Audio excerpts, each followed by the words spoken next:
nueva emisión de Trabajo Argentino. Mi nombre es Laura Mativi y estoy junto al doctor Omar Yassin. Bienvenida Laura, bienvenidos a todos ustedes a el único programa de la televisión argentina que apuesta a la cultura del trabajo.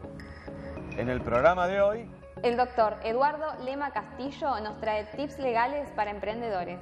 El doctor Diego Coltes nos cuenta cuál fue su primer trabajo. Silvia Flores nos muestra la sucursal de integración financiera del barrio La Juanita en La Ferrere. Estuvimos en el Ministerio de Educación con el licenciado Leandro Goroyeski. Queremos aprovechar este domingo para mandar un saludo muy especial a todas las madres, y en particular a Amelia, Camila, Mabel, Elsa y a mi mamá Zulma. ¡Feliz día! ¿Tenés pensado arrancar un emprendimiento? No sabes cuánto te va a salir, no sabes con cuántos socios vas a estar, si esos socios son confiables, cómo prevenir los riesgos. Uno siempre, como emprendedor, ve la parte buena del negocio, las ganancias que puede llegar a tener, pero a veces no ve los riesgos. A lo sumo, se imagina algún que otro costo fijo, pero sabemos que la realidad y el contexto macroeconómico hacen que, si bien los negocios pueden ser buenos, los riesgos también pueden ser altos. Por eso uno, siempre asesorando a este segmento de personas con muy buenas ideas, trata de analizar, y es algo que recomendamos, cuál va a ser el negocio a llevar, cómo lo va a llevar, si va a estar con alguien más o va a estar solo, si va a hacer un ofrecimiento en general en un lugar fijo o lo va a hacer puertas adentro, un negocio online, por ejemplo. Lo primero que uno siempre dice es, bueno, a ver, lo más barato es hacerlo de manera personal, sin ningún tipo de intermediación o sociedad de por medio, lo cual, sí, realmente es más barato, pero la realidad es que la exposición puede ser demasiada y eso lamentablemente lleva a que tengamos que afrontar costos a futuro no previstos y que lamentablemente todo lo que uno ganó lo termine perdiendo. Entonces, teniendo en cuenta eso, a veces otro camino posible es hacer una sociedad. Ahora, el otro problema que tenemos es que cuando uno habla de sociedad piensa en una estructura, en una burocracia, trámites, papeles, contadores, abogados, escribanos, y eso lamentablemente tira para atrás a varias personas con ideas brillantes. Sea para bajar los riesgos o por algún requisito que les vayan a pedir, si es que el negocio sale bien, recomendamos armar una sociedad en donde los socios o la persona única, porque puede haber sociedades de una sola persona, aporte un dinero o algo, algún tipo de activo, ¿no? De algo que sea valuable, y que de esa manera la persona sabe que ese activo, ese aporte, esa plata que llegó, digamos, a poner, pueda ser utilizada para, obviamente, generar más plata, y si no sale bien el negocio por cualquier circunstancia, por lo menos sabe que va a perder únicamente esa plata o ese activo que puso como aporte en un negocio sin que le toquen su propio patrimonio. El tema que nos lleva cuando hablamos de sociedades es, bueno, pero las sociedades son caras, las sociedades son burocráticas, son engorrosas. Sí, la realidad es que armar una sociedad anónima, que son sociedades donde se limita la responsabilidad, o armar una sociedad de responsabilidad limitada, que también limita la responsabilidad, es decir, pones un dinero o un aporte y perdés eso y nada más, tiene costos, y a veces también la intervención de otros profesionales, porque uno también sabe que va a tener que acudir a un abogado, escribano y eventualmente un contador. Entonces, ¿qué le dice uno al cliente? Ya está, si no pones esta plata no entras y no vas a poder llevar adelante tu negocio.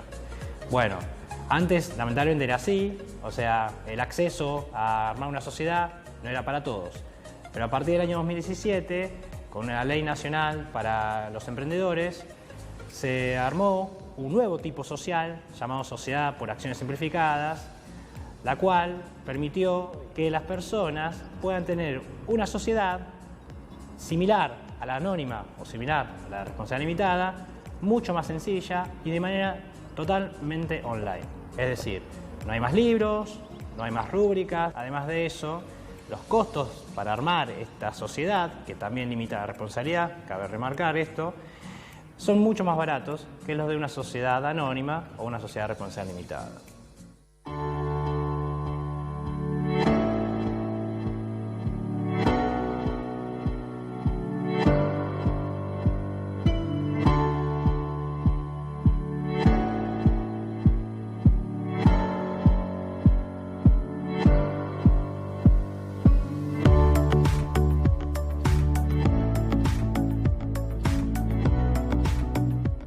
Amigos, el trabajo argentino por Crónica, Besote Grande, éxitos, rompanla como vienen haciendo, lo vimos. Bueno, Silvia, esto parece una sucursal bancaria, pero no es como todas. A ver, contame qué es. Es una sucursal de integración financiera que lo que intenta es llegar a los barrios que no tenían posibilidades de bancarizarse, que aquellas personas que por trabajar en negro, por no haberse criado en una familia que estaba bancarizada, pensábamos que no era para nosotros. Así que a partir de la articulación con el Banco Santander Río se instalaron estas sucursales. La primera fue en La Juanita, pero ya son 4 y el lunes orgullosamente se abre la quinta en el barrio 31. Lo que se genera a partir de esta sucursal es la posibilidad de bancarizar a aquellas personas que no estábamos bancarizados, con tarjeta de crédito, cajas de ahorro, la posibilidad de tener los cajeros automáticos, que fue lo inicial. A partir de la asignación universal por hijo, había un cajero cada 50.000 habitantes en nuestra localidad y era casi un milagro cobrar la asignación, así que así nació la posibilidad de esta sucursal. Claro, pues estamos en el corazón de La Ferrere, un barrio muy humilde, y hay depósitos, hay movimiento bancario, o sea, ¿se acostumbró la gente a bancarizarse? Bueno, nos costó mucho al principio, no sabíamos la diferencia entre una tarjeta de crédito y una de débito, así que fue complejo, pero con el acompañamiento del banco y que sobre todo esta actitud del banco de no traer un empleado bancario tradicional, sino tomar gente del barrio que hable el mismo vocabulario, que se capacite, que aprenda del sistema bancario, nos ha permitido capacitar a nuestros vecinos. Y hoy más de 12.000 personas están bancarizados a través de este sistema y queremos, a partir de la visita de Ana Botín del año pasado, le sugerimos la apertura de estas sucursales en otros barrios como Carlos Gardel, como Villa Itatí, y en Lanús y bueno, en distintos lugares, llegar a 10 sucursales de integración social en estos barrios que no tienen todavía los servicios básicos. En La Juanita todavía no tenemos cloacas, nos faltan los asfaltos, pero tenemos un banco. Es un modo de inclusión. Bueno, mi nombre es Sabrina Escalante, soy oficial de microcréditos. Empecé acá hace 7 años ya cuando se inauguró la sucursal. En ese momento estaba desempleada y el banco me dio la oportunidad de ingresar solamente teniendo el secundario completo. Después me fui capacitando acá con el correr del tiempo y el día a día es muy particular. No solo tenemos a nuestros vecinos, a nuestros familiares, sino a personas, clientes de otros bancos que vienen a pedirnos ayuda porque saben que el trato es muy servicial. O sea, ustedes hablan como el lenguaje de la gente de la zona. Sí, en su momento estuvimos del otro lado y sabemos lo que se siente ir a reclamar o ir a no entender sobre un producto o algún servicio y que no te den, digamos, el interés necesario y que no te lo puedan resolver. Eso es muy feo. Así que sabemos lo que se siente y queremos que todos se vayan con sus problemas resueltos. Bueno, mi nombre es Valeria Castiac, soy actualmente empleada de la sucursal 568, La Juanita, que es esta. Soy representante de atención al cliente y bueno, llegué a la cooperativa a lo que es el banco mediante la bolsa de trabajo de la universidad, porque soy actualmente estudiante de la Universidad Nacional de La Matanza, estudio licenciatura en Comercio Internacional y bueno, mi función básicamente es atender a mis vecinos, porque soy vecina, también vivo acá, y ayudar en el cajero automático, explicándole los productos del banco. Y contame, ¿la gente que viene acá tenía tarjeta de crédito, tarjeta de débito? O sea, ¿tenía alguna experiencia bancaria los vecinos del barrio? Básicamente empezaron de cero. Mucha gente empezó cobrando lo que es la asignación universal por hijo y no sabía utilizar la tarjeta, así que tuvimos que enseñarle a usar la tarjeta. Después empezaron a adquirir los productos del banco, las tarjetas de crédito, empezaron a bancarizarse financieramente y nuestra tarea era estar ahí explicándole cómo usar la tarjeta en el cajero, cómo utilizar la tarjeta de crédito, cómo comprar, le ofrecíamos créditos y así fueron accediendo y bancarizándose. Hasta el día de hoy, bueno, tenemos más de 7.000 clientes en total entre todas las sucursales que tenemos. Bueno, muchas gracias y felicitaciones por la tarea que hacen. Muchas gracias. Buscamos para PYME en zona sur de Capital Federal un jefe de producción. Buscamos para PYME Textil de la zona sur de Capital Federal un administrativo comercial. Para empresas de zona sur de Capital Federal estamos buscando un ejecutivo comercial. Un saludito para Trabajo Argentino para de Trabajo Crónica. Argentino, pero por supuesto de Teletecno con todo cariño para ustedes también. Bueno, mi primer trabajo fue más o menos a los 16 años. 15, 16 años empecé trabajando en una casa de deporte, de venta de artículos de deportes y pegando etiquetitas en las pelotas. Me acuerdo que me mandaron a un primer piso que ni ventanas tenía en ese momento y pegaba etiquetas de venta en las pelotas, en los artículos deportivos. Ese fue mi primer trabajo. Después de ahí, yo estaba en el secundario, terminé el secundario, me puse a estudiar en la facultad, la carrera de abogacía, y como mis padres son abogados, empecé a trabajar en el estudio jurídico de ellos. Me recibí jovencito, a los 22 años. Una vez que me recibo, como yo soy una persona con discapacidad y siempre tuve la gracia de tener padres que me pudieron ayudar hasta recibirme, quise empezar a ayudar a la gente con discapacidad.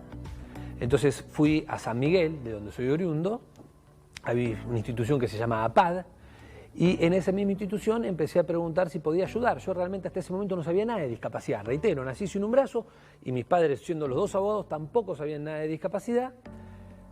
Pero bueno, empecé a ayudar en APAD, me empecé a estudiar mucho las leyes, que como yo siempre digo, en la carrera universitaria no me las han enseñado, ni siquiera se ven, ni siquiera se habla de discapacidad.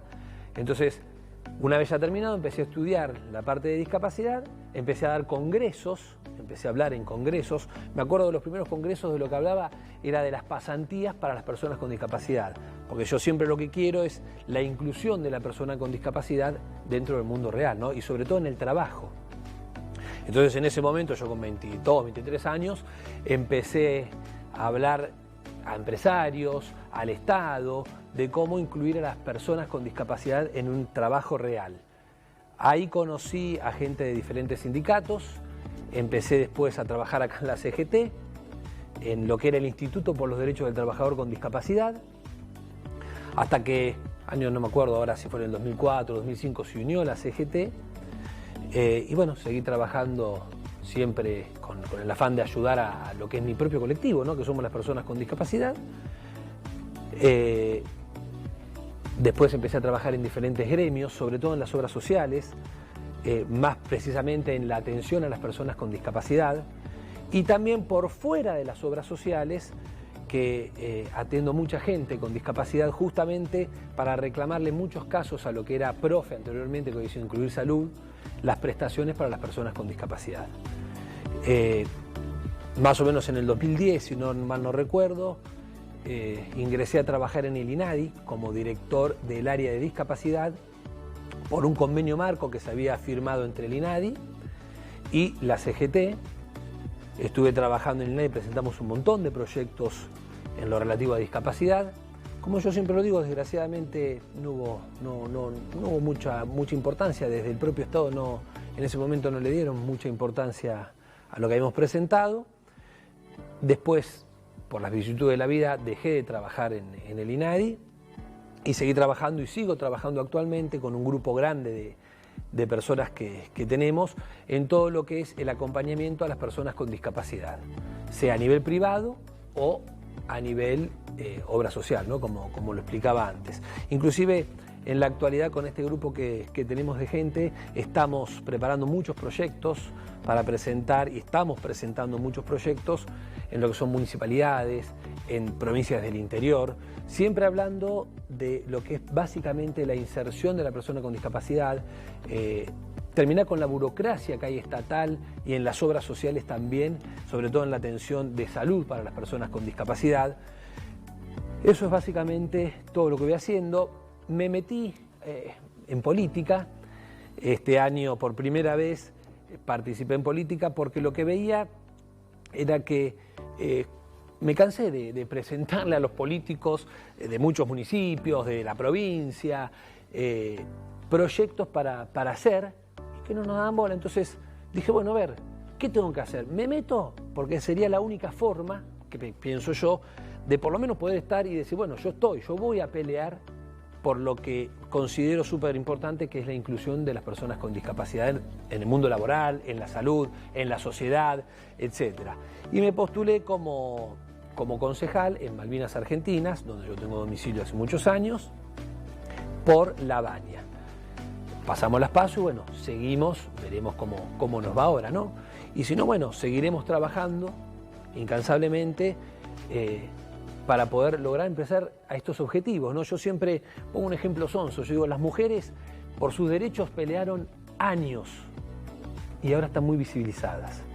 Lo que nosotros tenemos que empezar a hacer es justamente empezar a visibilizar la temática, por eso les agradezco a ustedes la oportunidad de poder hablar de esto, porque si empezamos a visibilizar, si empezamos a demostrar que el discapacitado no es el pobrecito, no somos pobrecitos, hay que terminar con eso de el pobre, el discapacitado que no puede, no, somos una persona que tenemos una condición que puede ser en el cuerpo o psíquica, o las dos. Por ejemplo, a mí me falta el brazo, fue de nacimiento, hay cosas que no voy a poder hacer, a mí a veces me dicen, vos no podrías ser mozo. No, indudablemente no. Y no porque no me den un trabajo de mozo me discriminarían. ¿Por qué no podría ser mozo? Porque el mozo real lleva la bandeja en la mano y con la bandeja en la mano tiene que servir las comidas. Y yo no lo podría hacer.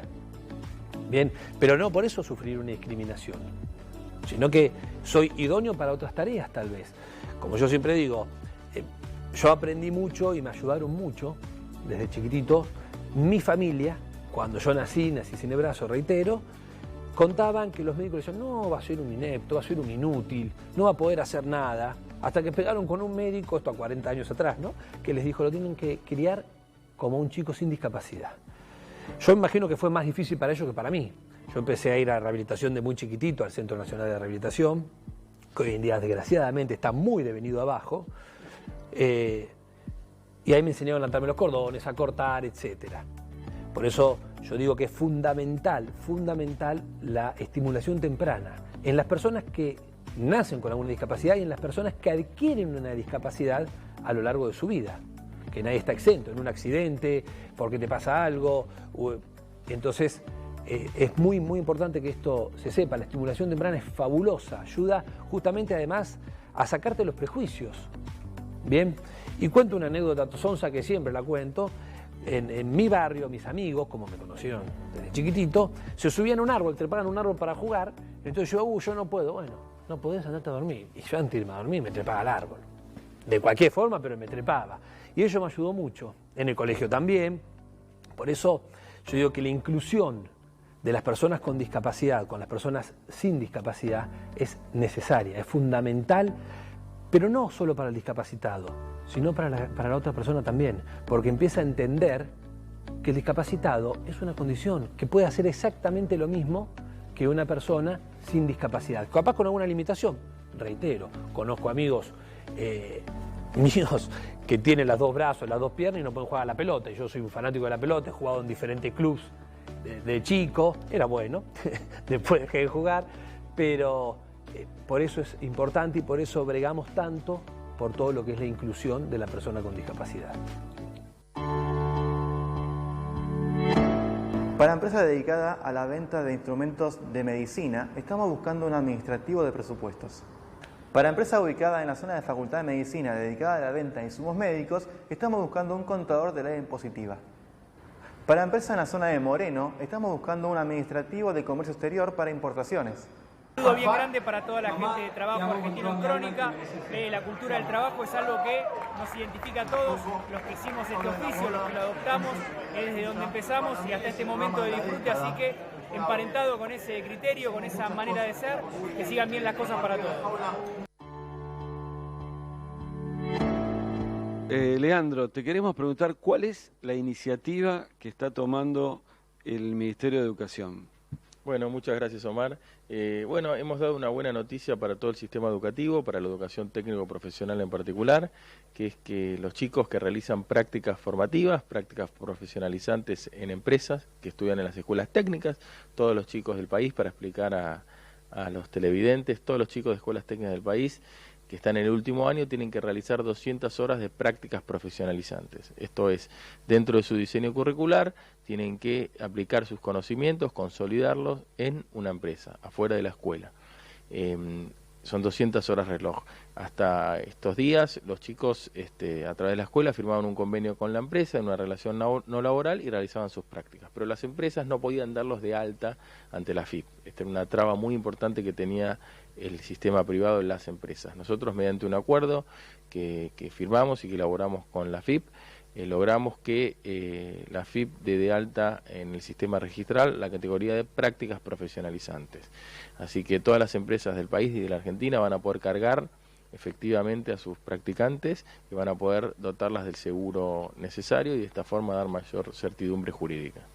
Recordame entonces, ¿quiénes son los estudiantes que pueden hacer prácticas en empresas? Son más o menos 80.000 estudiantes en todo el país que están cursando los últimos años de las escuelas técnicas, en el sexto, séptimo año según la jurisdicción, y que tienen la obligación de realizar 200 horas reloj en empresas o en el Estado, realizando prácticas profesionalizantes de su incumbencia, en la especialidad electromecánico, maestro mayor de obra,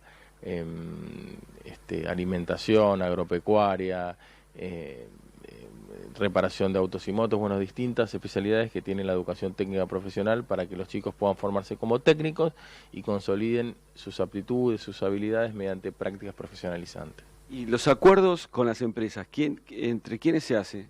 Entre la escuela y la empresa, mediado por la jurisdicción o la provincia, la Ciudad Autónoma de Buenos Aires, la Provincia de Buenos Aires o las distintas jurisdicciones. Se firma un convenio por el cual la empresa recibe practicantes, esto no implica relación laboral alguna, esto es importante marcarlo también, no hay vínculo laboral entre la empresa y el practicante, hay un proyecto pedagógico entre la escuela, la empresa y la comunidad. ¿Y qué ventajas reporta para el alumno hacer prácticas en los últimos años de la carrera?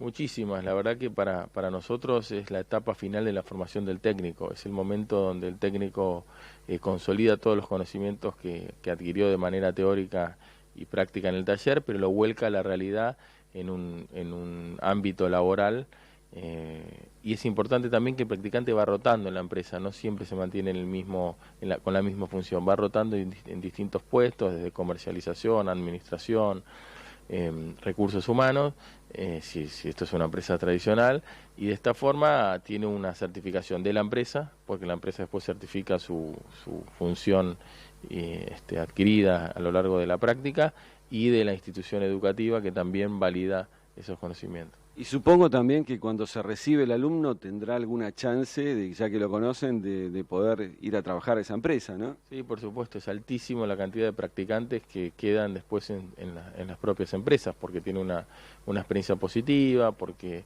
bueno, los chicos tienen la ventaja que se insertan a temprana edad en la cultura del trabajo, no en el trabajo formal, pero en la cultura del trabajo. Son chicos que ya tienen 17 años y que aprenden a no solo a armar su currículum, que es lo primero que tienen que hacer para entrar a la empresa, sino a levantarse todos los días temprano, a ponerse un saco, una corbata si es necesario, o a ponerse el uniforme respectivo en función de la fábrica o del entorno productivo con el cual tenga que trabajar. Así que es muy importante para nosotros, es esencial, es es el puente que nos permite consolidar la unión entre la educación y el trabajo.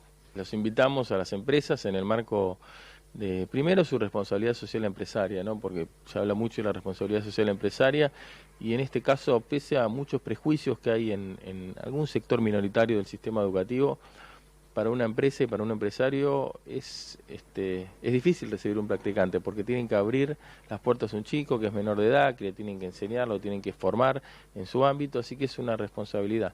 Pero también eso es un aporte a la sociedad, así que en el ámbito en el marco de la responsabilidad social empresaria, y después para hacer crecer un poco el semillero de su empresa, los invitamos a participar. Ya no hay excusas, ahora con esta nueva posibilidad van a poder cargarlos ante la FIP, no van a tener problemas con el Ministerio de Trabajo, no van a tener problemas con la FIP, y esto va a dar certidumbre. Así que los invitamos a que entren al sitio web del Ministerio de Educación y del INET, ahí tienen toda la información sobre nuestro Programa Nacional de Prácticas Profesionalizantes. Para la empresa ubicada en Paternal, estamos buscando un analista BI, analista de negocios. Para importante financiera en la zona de Retiro, estamos buscando desarrollador Java. Para la importante empresa productora de software, estamos buscando un programador.net. Bueno, Omar, se nos terminó el programa. Así es, Laura. Espero que les haya gustado el programa de hoy y especialmente espero que esta semana muchas personas ingresen al mundo del trabajo. Y como todos saben, el próximo domingo a esta misma hora, en la pantalla amiga de Crónica, tendremos mucho más Trabajo argentino. Les cuesta mucho a mis viejos, por lo que me cuentan después, ¿no? Ya estamos hablando hace muchos años atrás, incluirme en un colegio. Yo fui a un colegio convencional, para llamarlo de alguna manera, y costó mucho que me acepten, que desgraciadamente al día de hoy, 30 y pico años después, sigue aconteciendo lo mismo. Mis padres, inclusive yo fui a un colegio católico en aquel entonces, subvencionado por la iglesia, no porque seamos supercatólicos, sino porque mis viejos fueron a hablar a las iglesias y ellos empezaron a hacer fuerza para que en los colegios me acepten. Y vos sabés que en ese colegio que hoy en día va mi hijo, a ese mismo colegio, es muy loco porque empezaron a tomar, desde hace muchos años, empezó a ir mucha gente con discapacidad, porque se dieron cuenta lo que ayudaba la persona con discapacidad a la integración de todos los demás. Y empezaron a darse cuenta que la persona con discapacidad empezaba a adaptarse a hacer lo mismo que los otros chicos. Y los otros chicos, con el afán de la solidaridad, empezaban a ayudar. Y hasta me hacían bromas, yo siempre lo cuento. Me decían, bueno, ahora vos tenés que atajar. Y me mandaban al arco cuando jugábamos la pelota. Y yo en broma decía, no vale tirar a la izquierda, no vale tirar a la izquierda porque no tengo brazo.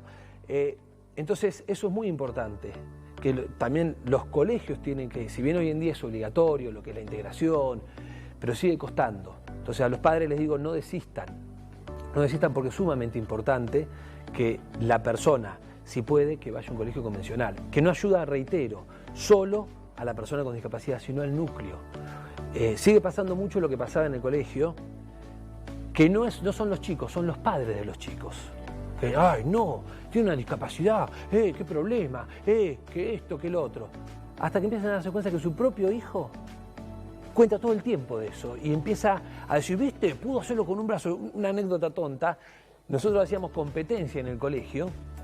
A mí yo me ato los cordones con una mano. Entonces yo les enseñaba a todos los chicos a atarse los cordones con una mano y empezábamos a hacer competencia de quién se lo ataba más rápido. Y teníamos literalmente, seríamos la mitad del colegio en los recreos haciendo competencias para atarnos los cordones. Una soncera que es una forma de demostrar cómo se empiezan a integrar sobre todo los chicos, ¿no? Que son los que menos prejuicios tienen. Y es de ahí donde tenemos que empezar.